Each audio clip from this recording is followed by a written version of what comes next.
नमस्कार, मैं हूं अवंतिका श्रीवास्तव। जैसा कि आप जानते हैं कि आयुष्मान में हर बार स्वास्थ्य संबंधी समस्याओं पर खास जानकारी दी जाती है। तो इसी कड़ी में आज हमारे साथ है डॉक्टर विनीता रामनानी, जो कि बंसल हॉस्पिटल में consultant eye surgeon and glaucoma specialist है। डॉक्टर विनीता, आपका बहुत बहुत स्वागत है बंसल न्यूज पर। नमस्कार, धन्यवाद। चलिए, तो आज हम बात करेंगे डायबिटीज से आंखों पर दुष्प्रभाव के बारे में और उसके इलाज के बारे में भी जानकारी देंगी डॉक्टर विनीता रामनानी। साथ ही अगर आपके भी आंखों से जुड़ी कोई समस्या है तो हमारा नंबर लगातार आपकी टीवी स्क्रीन पर फ्लैश हो रहा है। आप इस पर कॉल कर सकते हैं और अपने सवालों के जवाब डॉक्टर विनीता रामनानी से डायरेक्टली जान सकते हैं। चलिए, चर्चा की शुरुआत करेंगे। सबसे पहले विनीता जी, मैं आपसे समझना चाहूंगी कि डायबिटीज की बीमारी क्यों होती है, क्या कुछ लक्षण होते हैं? देखिए, डायबिटीज़ एक बहुत कॉमन बीमारी है जिसे मधुमेह कहते हैं, जिसमें शुगर की मात्रा ब्लड में ज़्यादा हो जाती है। अगर फास्टिंग शुगर 100 से ज़्यादा और खाना खाने के बाद की शुगर 150 से ज़्यादा है तो ऑन एन एवरेज ये एक डायबिटीज़ का शुरुआती हो सकता है, जिसमें कई बार कोई भी लक्षण नहीं होते हैं। और जब आप अपनी शुगर टेस्ट कराते हैं तभी आपको पता चलता है कि आपको डायबिटीज़ की बीमारी है। इसमें हेरिडिटरी यानी कि आपके बड़ों को अगर शुगर की बीमारी है तो आपको होने की संभावना है, या फिर ये ओबेसिटी यानी मोटापे से, या सिडेंट्री लाइफ जो कंटिन्यूसली बैठे रहते हैं, या जो अपने खान पान पे ध्यान नहीं देते हैं, जो बदलती जीवन शैली में धीरे धीरे हमारी स्ट्रेस बढ़ रही है, उसकी वजह से शुगर के मरीज लगातार बढ़ रहे हैं।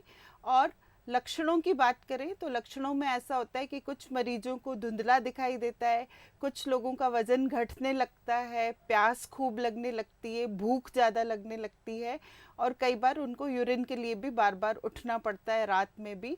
पर सामान्यतः ये लक्षण नहीं भी देखने के बावजूद भी शुगर ज़्यादा हो सकती है। कुछ पेशेंट्स के जख्म नहीं भरते हैं, उनको बार बार संक्रमण होता है, और संक्रमण होने पर घाव के भरने की जो क्षमता है वो कम हो जाती है। साथ ही ये भी जानना चाहेंगे कि डायबिटीज कितने टाइप की होती है मैम? जी बिल्कुल, ये बहुत अच्छा प्रश्न है कि कई बार लोगों को लगता है कि अभी मेरी उम्र छोटी है, अभी मुझे शुगर नहीं हो सकती है, शुगर बुढ़ापे में नहीं होती है। इस तरह की कई सारी भ्रांतियां हैं। तो तीन तरह की मुख्यतः डायबिटिक बीमारी होती है। जो पहली है वो है इंसुलिन डिपेंडेंट, यानी कि जिसमें सिर्फ इंसुलिन से ही इलाज हो सकता है, और वो यंग एज में देखी जाती है। छोटे बच्चों में आमतौर पर टाइप 1 यानी इंसुलिन डिपेंडेंट डायबिटीज़ मेलाइटस होता है। बड़े लोगों में 30-40 ईयर्स से ऊपर जो होते हैं उनको non insulin dependent type 2 diabetes mellitus होता है, जो आम तौर पे गोलियों से कंट्रोल हो सकता है।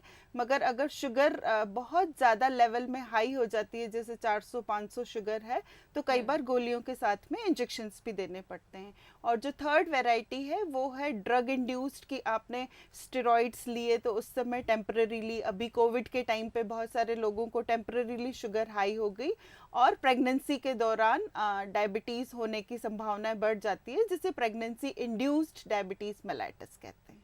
साथ ही मैम ये भी जानना चाहेंगे कि आमतौर पर कहा जाता है भारत में ये जो बीमारी है, इसकी जो दशा है बहुत ज़्यादा भयावह होती जा रही है। इसकी स्थिति समझना चाहेंगे भारत में?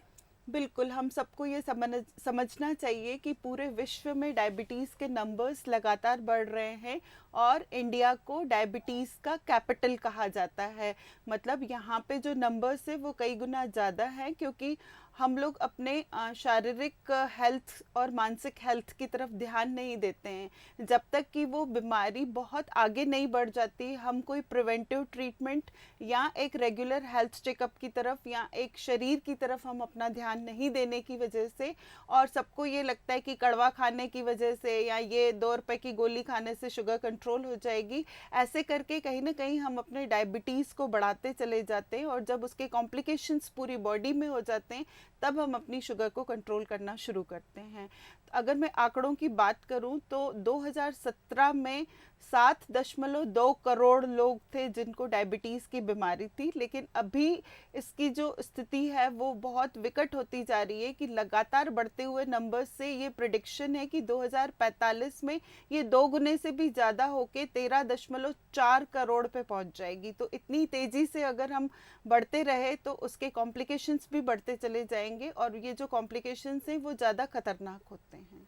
बिल्कुल, काफ़ी भयावह रूप ये बीमारी वर्ल्ड पर लेती जा रही है। वर्ल्ड डायबिटीज़ डे के बारे में भी जानना चाहेंगे मैम, कब मनाया जाता है और मुख्य उद्देश्य क्या होता है इसका?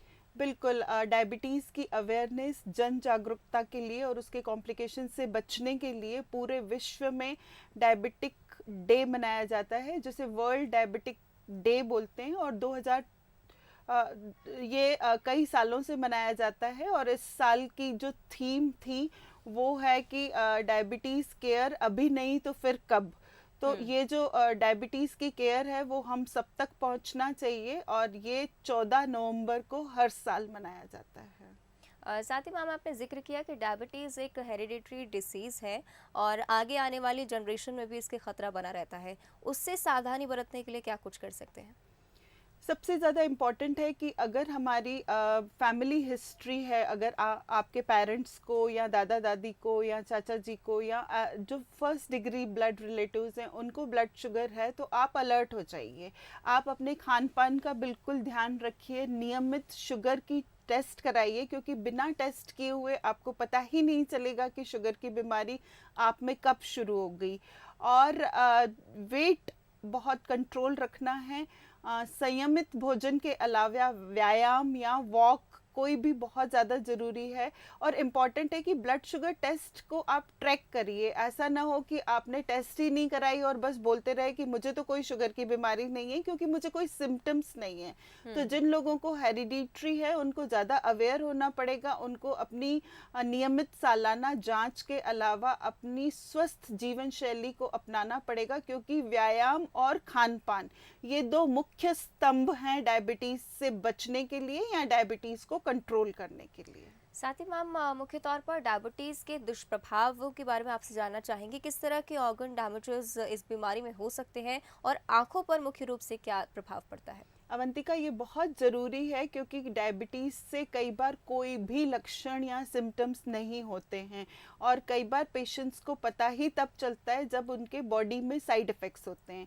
अगर मैं बात करूं तो सिर से लेकर नाखून तक कोई भी ऑर्गन बॉडी का डैमेज हो सकता है डायबिटीज़ की वजह से, स्पेशली वो बहुत ही अनकंट्रोल डायबिटीज़ हो या फिर बहुत पुरानी डायबिटीज़ हो जिसको हमने केयर नहीं की हो। लेकिन जो मुख्य अंग हैं जो इससे ज़्यादा प्रभावित होते हैं वो है आंखों की बीमारी, जिसमें कि ब्लाइंडनेस या अंधत्व हो जाता है, क्योंकि ये इरिवर्सिबल ब्लाइंडनेस है। किडनी के ऊपर, क्योंकि इतनी छोटी वेसल्स जितनी आंखों में है वो किडनी पे होती है, तो आंखों की बीमारी को हम डायबिटिक रेटिनोपैथी कहते हैं, और किडनी की बीमारी को डायबिटिक नेफ्रोपैथी कहते हैं।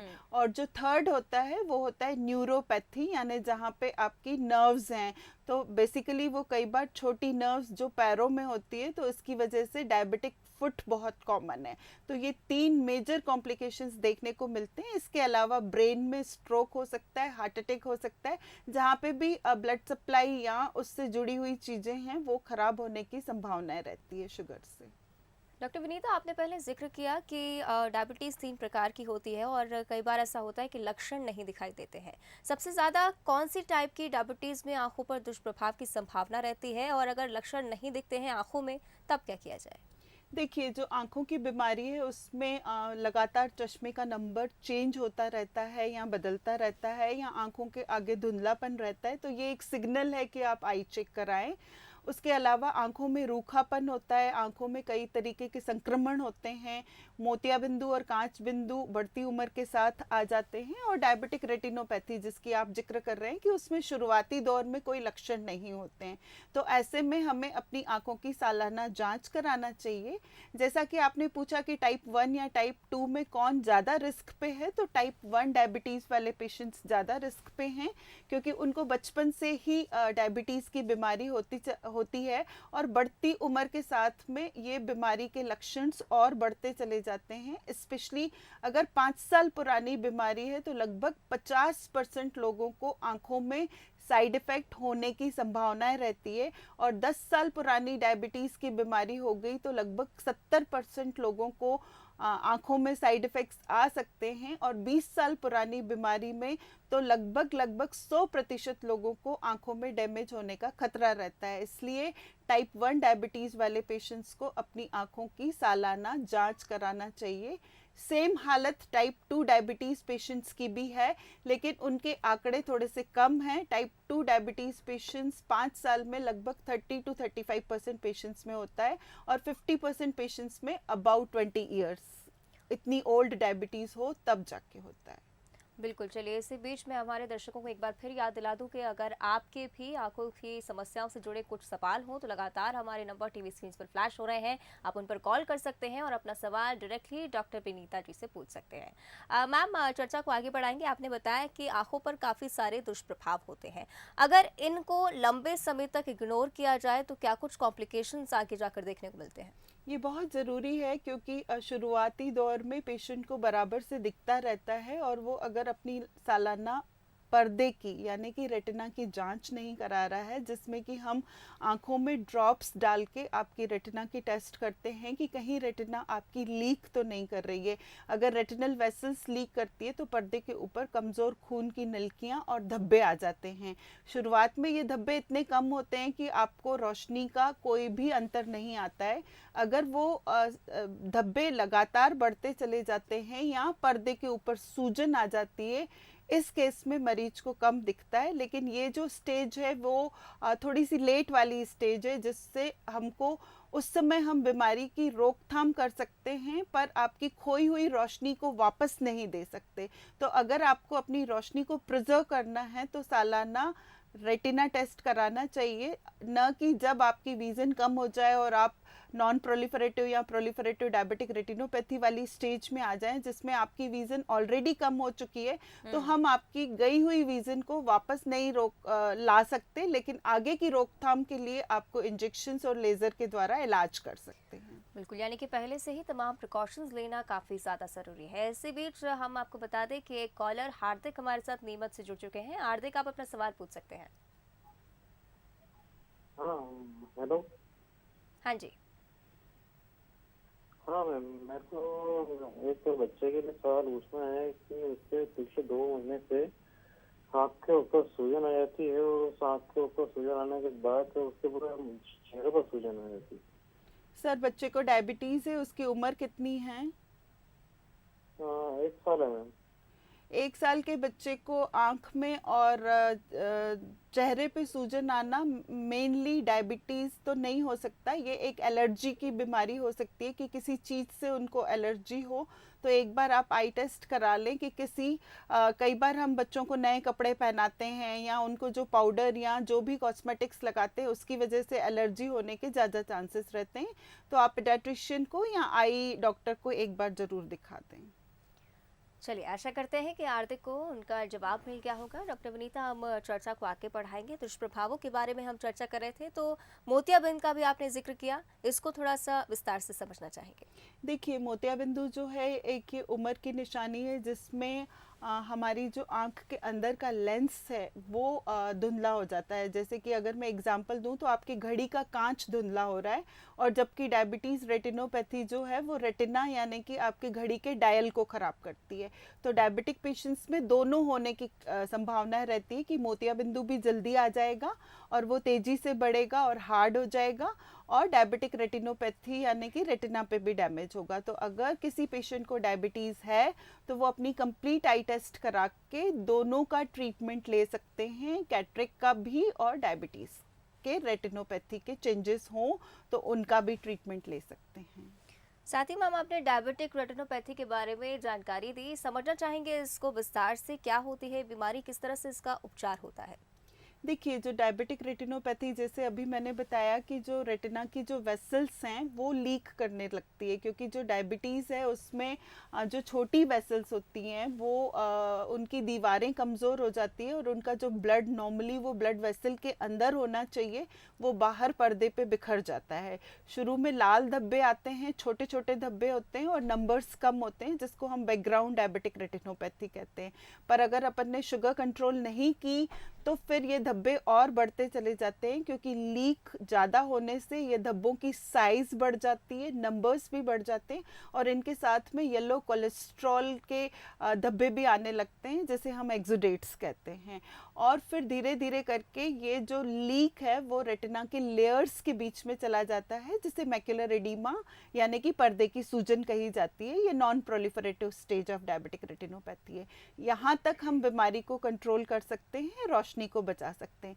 लेकिन अगर इस स्टेज में भी बीमारी को नहीं रोका गया या शुगर को नहीं कंट्रोल की गई तो फिर थर्ड स्टेज जो होती है वो होती है प्रोलिफरेटिव डायबिटिक रेटिनोपैथी, जो डेंजरस होती है, जिसमें कमज़ोर खून की नलिकाएं बन के वो रेटिना के ब्लड सप्लाई को ख़त्म करती है, जिससे देखने वाली नस सूखती है, पर्दा सिकुड़ता है और अचानक से सुबह उठते से ही आंखों के आगे अंधेरा छा जाता है, क्योंकि विट्रस हेमरेज हो जाता है। तो ये जो डायबिटीज़ के कॉम्प्लिकेशंस हैं ये बढ़ते चले जाते हैं, इसलिए रेटिना की समय रहते जांच और इलाज जरूरी है। साथ ही मैम आपने बताया काफ़ी गंभीर बीमारी है डायबिटिक रेटिनोपैथी, और बच्चे जो होते हैं वो काफ़ी कोमल होते हैं। बच्चों में अगर इस तरह की बीमारी निकलकर सामने आती है तो क्या कुछ सावधानियां बरती जा सकती हैं? जैसे कि मैं सारे मरीजों को बोलती हूँ कि इसका जो रूट कॉज है वो है डायबिटीज़ या डायबिटीज़ से जुड़ी हुई दूसरी बीमारियाँ, जैसे कि कई बार ब्लड प्रेशर, बढ़ा हुआ कोलेस्ट्रॉल, थायराइड, खून की कमी या ओबेसिटी। ये सब बीमारियां जो होती है, अगर हार्ट की प्रॉब्लम है, पेशेंट को किडनी की प्रॉब्लम है, तो रेटिनोपैथी के आने के चांसेस भी बढ़ जाते हैं। और एक बार रेटिनोपैथी आ गई तो उसके प्रोग्रेस होने के, यानी कि उसके आगे बढ़ने की स्पीड भी बढ़ जाती है। तो हमें शारीरिक कंट्रोल बहुत स्ट्रिक्ट रखना है। किसी भी पेशेंट से पूछो हमने शुगर टेस्ट अभी 6 महीने से नहीं कराई, तो ऐसा नहीं होना चाहिए। हमें 3 मंथ्स की एवरेज शुगर HbA1c के ऊपर ध्यान रखना चाहिए। कई बार मैंने ऐसे देखा है कि पेशेंट को जिस दिन अपनी शुगर टेस्ट करानी होती है उसके पहले से वो मीठा खाना 2 दिन बंद कर देंगे, थोड़ा सा कम खा लेंगे ताकि उनकी शुगर नॉर्मल आ जाए, और वो उस एक शुगर की रिपोर्ट को देख के बड़े खुश होते रहते हैं, और जबकि पता चला कि पिछले 3 महीनों से पूरी शुगर अनकंट्रोल्ड चल रही थी। तो हमें अपनी शुगर का पूरा ध्यान रखना है। अगर शुगर कंट्रोल होगी तो कॉम्प्लिकेशंस कम होंगे, चाहे वो बच्चे हों चाहे वो बड़े हों। बिल्कुल, और यानी कि इस तरह से लगातार और रेगुलर जांच कराना बहुत ज़्यादा ज़रूरी है। क्या कोई ऐसा केस डॉक्टर विनीता आपने अपने मेडिकल करियर में देखा हो जब डायबिटीज़ हो किसी पेशेंट की और अचानक से उसकी आंखों की रोशनी चली जाए? बिल्कुल, ये बहुत कॉमन है। बहुत पढ़े लिखे लोग, बहुत पैसे वाले लोग भी कई बार अपनी डायबिटीज़ को इग्नोर करते रहते हैं। उन्हें लगता है कि हमें तो अभी दिखता रह रहा है, अब हम क्यों आंखों की जांच कराएं, जब हमको कम दिखेगा तभी हम आई टेस्ट कराएंगे।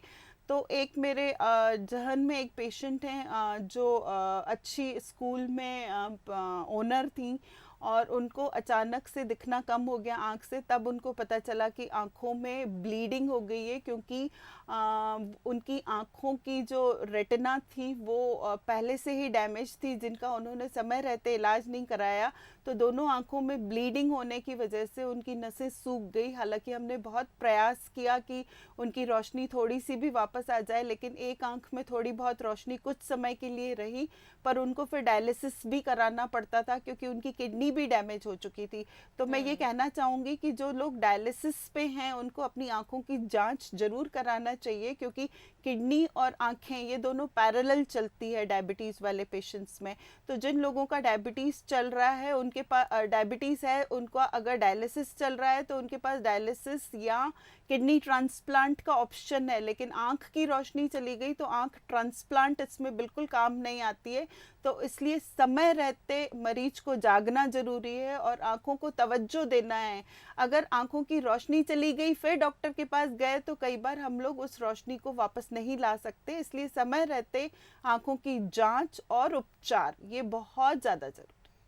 इवन मैम कई सारे ओल्ड एज पेशेंट्स को भी मैंने देखा है जो कि आर्टिफिशियली कह सकते हैं कि इंसुलिन के इंजेक्शंस लेकर खाना खा लेते हैं और इस तरह से समझते हैं कि वो शुगर लेवल को कंट्रोल कर पाएंगे। कितना सही है ये? देखिए, इंसुलिन अगर ज़रूरी है तो बिल्कुल लगाना चाहिए। हमारे देश में ये भ्रांति है कि हमको शुगर की गोलियों की आदत पड़ जाएगी या इंसुलिन की हमें आदत पड़ जाएगी, पर अगर आपकी शुगर बहुत हाई है तो आपको डाइट कंट्रोल और व्यायाम के अलावा शुगर की दवाइयाँ लेना बहुत ज़रूरी है। आपका कंट्रोल ज़्यादा इम्पॉर्टेंट है। अगर आप शुगर कंट्रोल कर रहे हैं और अगर वो इंसुलिन से कंट्रोल हो रही है तो कोई प्रॉब्लम नहीं है। मेरी मदर खुद इंसुलिन लेती है, तो इंसुलिन लेना कोई बीमारी नहीं है, वो एक बीमारी का सॉल्यूशन है। हमें इंसुलिन की आदत नहीं पड़ेगी, बल्कि हमारी इंसुलिन हमारे अंगों को डैमेज होने से रोकेगी। तो जो लोगों की शुगर इंसुलिन पे बढ़िया कंट्रोल्ड है उनको मैंने देखा है कि आंखों पे और किडनी पे साइड इफ़ेक्ट्स कम होते हैं। साथ ही बहुत ही संक्षिप्त में आपसे समझना चाहूँगी, बहुत सारे लोग आर्टिफिशियल कॉन्टैक्ट लेंसेज का उपयोग करते हैं। कितना हार्मफुल होता है ये आँखों के लिए और क्या कुछ प्रिकॉशंस इसके लिए लेने चाहिए? देखिए, डायबिटिक पेशेंट्स में आंखों में ड्राइनेस और संक्रमण का खतरा बढ़ जाता है। अगर हम उसके ऊपर आर्टिफिशियल कॉन्टैक्ट लेंसेज लगाएंगे तो कहीं ना कहीं हमारी आंखों में इन्फेक्शन और ड्राइनेस का खतरा और डबल हो जाता है।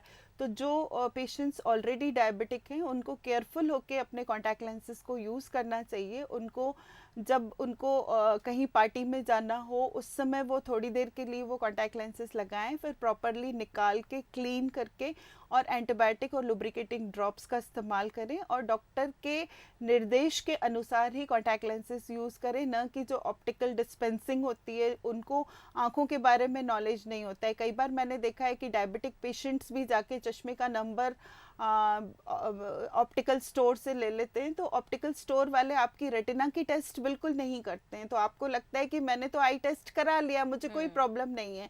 तो जैसा कि मैंने पहले भी जिक्र किया था कि आप अगर रेटिना नहीं देखेंगे, दवाई डाल के रेटिना चेकअप नहीं कराएंगे, हम देख नहीं पाएंगे कि आपको रेटिना में पीछे डायबिटिक रेटिनोपैथी डेवलप हो रही है कि नहीं। अगर डेवलप हो रही है तो आप शुगर कंट्रोल करके अपनी बीमारी की रोकथाम करके अंधत्व से बच सकते हैं। बिल्कुल। साथ ही मैम अंत में संक्षिप्त में क्या कुछ कहना चाहेंगी डायबिटिक पेशेंट्स को?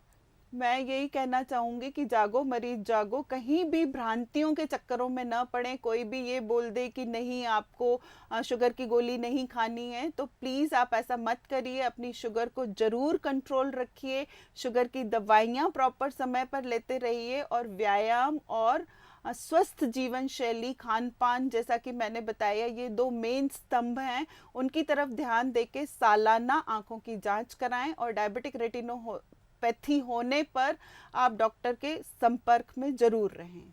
चलिए डॉक्टर विनीता, आपने कई सारी महत्वपूर्ण जानकारियां आज हमारे साथ साझा की। बहुत बहुत धन्यवाद जुड़ने के लिए। नमस्कार, धन्यवाद। चलिए, तो आज हमने डॉक्टर विनीता रामनानी से डायबिटीज से आंखों पर होने वाले दुष्प्रभाव के बारे में कई सारी जानकारियां साझा की हैं और निश्चित रूप से आपको सभी सवालों के जवाब भी मिल गए होंगे। आंखों की समस्या को लेकर बिल्कुल भी लापरवाही ना करें, फौरन डॉक्टर से संपर्क करें। स्वस्थ रहें, बने रहें वंसल न्यूज के साथ।